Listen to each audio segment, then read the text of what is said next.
Pradeep ரங்கநாதனோட dragon படம் சமீபத்தில் ஒரு மிகப்பெரிய ஹிட்டு. கிட்டத்தட்ட 150 கோடிக்கு மேலே கலெக்ஷன் பண்ணி இன்னைக்கு வெற்றிகரமாக போயிட்டு இருக்க ஒரு படம்.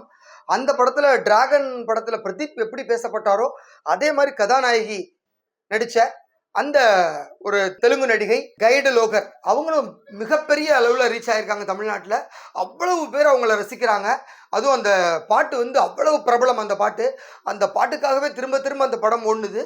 அவ்வளவு பிரபலமான கைடுக்கு தமிழ்நாட்டில் ஒரு பெரிய ஒரு பம்பரை அடிச்சிருக்குன்னு தான் சொல்லலாம். நம்ம எஸ்டிஆருடைய 49வது படமாக அவர் கரண்ட்டாக இப்போ நடிக்க போகிற படம் ராஜ்குமார் பாலகிருஷ்ணன் இந்த பார்க்கிங் படத்தை டைரக்ட் பண்ணார். அவர் டைரக்ட் பண்ண போகிற படத்தில் இவங்க தான் கதாநாயகியாக நடிக்க போகிறாங்க. ஸோ அதற்கு நான் அஃபிஷியலாக அது அனௌன்ஸ்மெண்ட் வரல. ஆனால் ஒரு 90% அது கன்ஃபார்மான ஒரு தகவலாக இருக்குது. அதோடு அந்த படத்தில் இன்னொரு முக்கியமான ஒரு சர்ப்ரைஸ் இருக்குது ரசிகர்களுக்கு. சந்தானம் நடிக்கிறாரு. சிம்புவோட back to Santhanam. So Santhanam Simbu அவ்வளோ ஃப்ரெண்ட்ஸு. சந்தானத்துக்கு லைஃப் கொடுத்ததே சிம்பு தான். அதனால சிம்பு கேட்டுக்கிட்டதுனால சந்தானம் இந்த படத்தில் நடிக்கிறாரு. அதோட முருளான் தாக்கூர் அவங்களும் அந்த படத்தில் நடிக்கிறாங்க ஒரு முக்கியமான ரோலில். சீதாராமன் படத்தின் மூலிமா ஒட்டுமொத்த இந்தியா ஃபுல்லாக பிரபலமானவங்க அவங்களும் இந்த படத்தில் நடிக்கிறாங்க ஒரு முக்கியமான ரோலில். ஒரு சூப்பர் சப்ஜெக்டாக இந்த படம் உருவாக போகுது. ஸோ அதனால தான் நம்ம டிராகன் டைரக்டர் அவரோட படத்தில் நடிக்கிறதா இருந்த சிம்பு இந்த படத்தில் இமீடியட்டாக நடிக்க ஆனார்.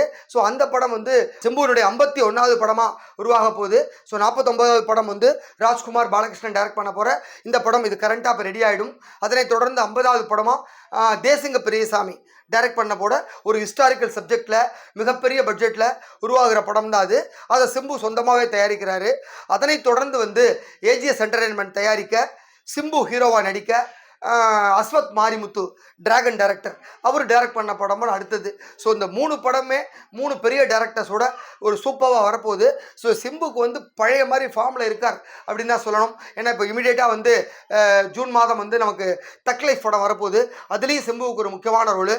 தக் லைஃப்பை தொடர்ந்து உடனே சிம்பு 49 அந்த படம் ரிலீஸ் ஆகும் தீபாவளிக்கு. அப்புறம் இமீடியட்டாக அடுத்த சம்மருக்கு ராஜ்குமார் பெரியசாமி படம் எதிர்பார்க்கலாம். ஸோ தொடர்ந்து வரிசையாக சிம்பு நல்ல படங்களை கொடுக்க தயாராகிட்டார். அதே போல் இந்த சிம்புவோட 49வது படத்தில் கைடு கமிட் ஆகியிருக்காங்க. ஒரு நல்ல காம்பினேஷனாக இருக்கும் சிம்பு வெர்சஸ் கைடு லோகர். ஏன்னா அவங்களும் டான்ஸ் சூப்பராக ஆடுறாங்க. சிம்பு கேட்க வேணாம் டான்ஸில்.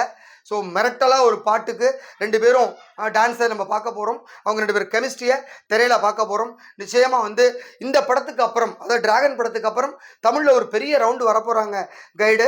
அதற்கு ஒரு அச்சாரமாக தான் சிம்பு படம் வந்திருக்கு. இன்னும் பல முன்னணி ஹீரோக்கள் கைடோட கால்ஷீட்டுக்காக காத்திருக்காங்க.